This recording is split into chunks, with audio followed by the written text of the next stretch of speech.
90 WPM start. वर्ष 2008 की आर्थिक मंदी ने जिस तरह वित्तीय भूमंडलीकरण पर सवाल उठाए, 2020 में कोरोना महामारी के शुरुआती महीनों की उथल-पुथल, अस्त-व्यस्तता से जटिल वैश्विक आपूर्ति श्रृंखला पर विश्व की निर्भरता को लेकर सवाल उठे।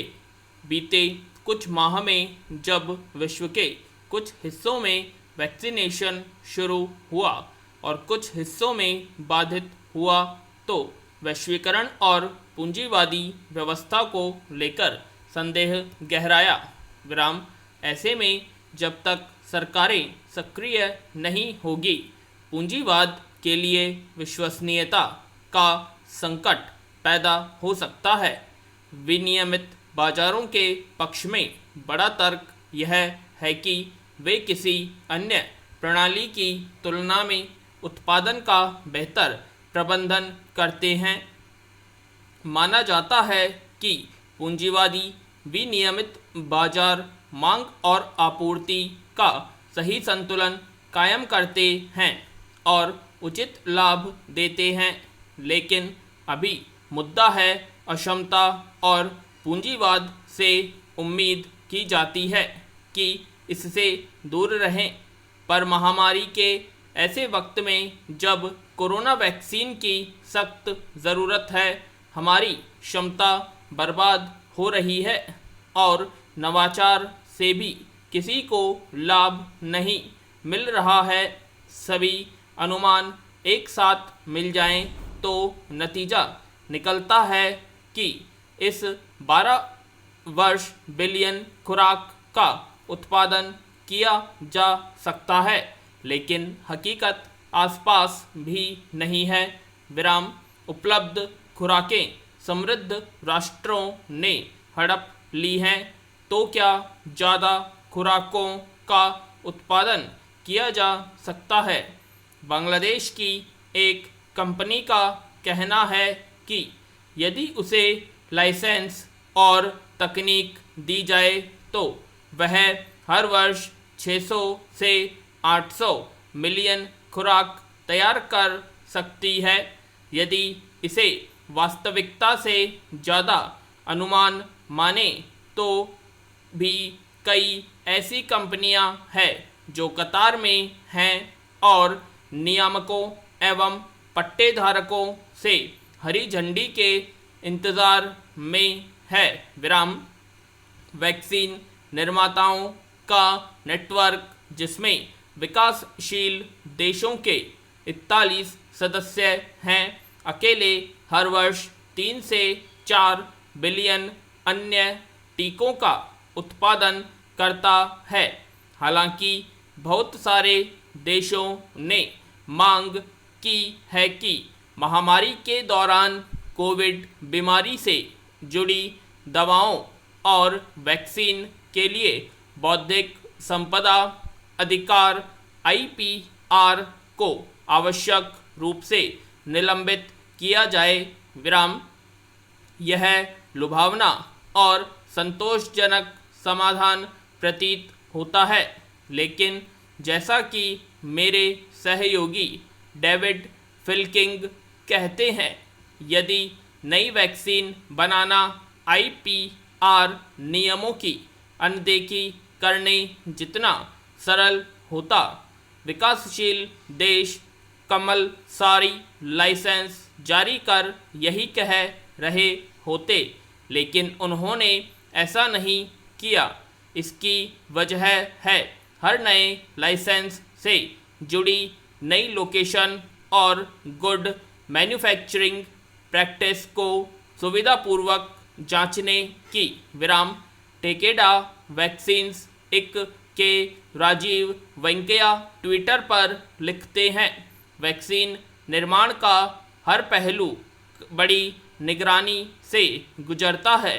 क्वालिटी कंट्रोल पर 70% समय खर्च होता है और यही चुनौती क्षमता विस्तार के लिए उत्पादन संबंधी हर समझदारी से जुड़ी है। यदि बड़ी फार्मा कंपनियां लाइसेंस जारी करने के लिए स्वैच्छिक कदम उठाती हैं और तकनीकी जानकारी कई उत्पादकों के साथ साझा करती है, तो सरकारों की मदद के लिए आगे आना होगा।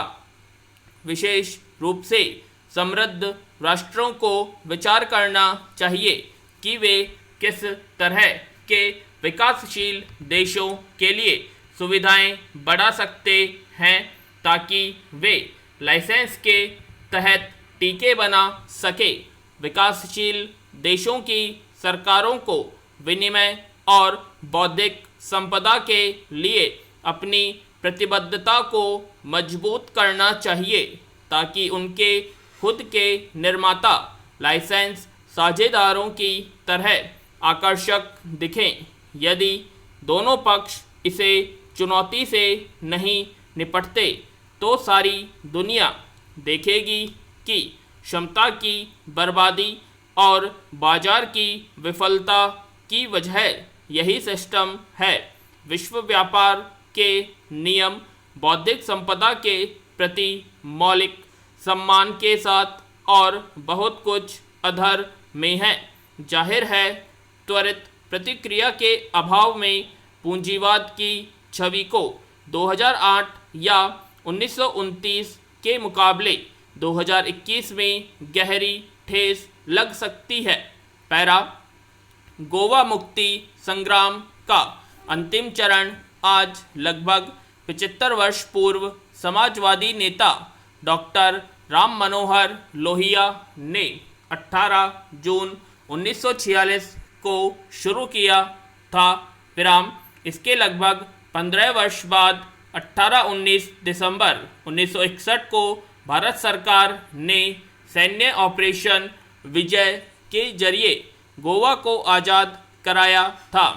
इस तरह यह वर्ष गोवा मुक्ति संग्राम के शुरुआत की 75वीं सालगिरह और गोवा मुक्ति की 60वीं वर्षगांठ का साल है।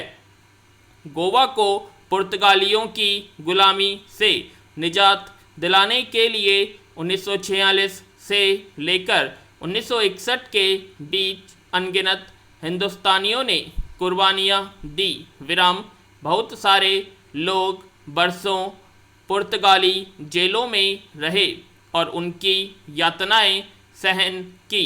उनमें से एक वीर सपूत का नाम मधु रामचंद्र लिमये है, जिनका 1 मई को 99वां जन्मदिन है। दिवंगत मधु लिमये आधुनिक भारत के उन विशिष्टतम व्यक्तियों में से एक थे जिन्होंने पहले राष्ट्रीय आंदोलन और स्वतंत्रता आंदोलन में महत्वपूर्ण भूमिका निभाई। बाद में पुर्तगालियों से गोवा को मुक्त कराकर भारत में शामिल कराने में अहम रोल अदा किया। गोवा आज भारत का हिस्सा है, तो इसमें डॉक्टर राम मनोहर लोहिया और उनके शिष्य मधु लिमये की भी प्रमुख योगदान है। पैरा मधु लिमये का जन्म 1 मई 1922 को महाराष्ट्र के पूना में हुआ था। कम उम्र में ही उन्होंने मैट्रिक की परीक्षा पास कर ली थी।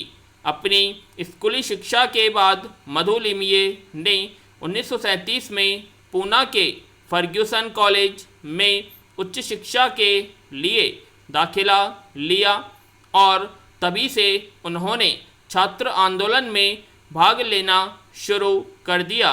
विराम इसके बाद वे राष्ट्रीय आंदोलन और समाजवादी विचारधारा के प्रति आकर्षित हुए।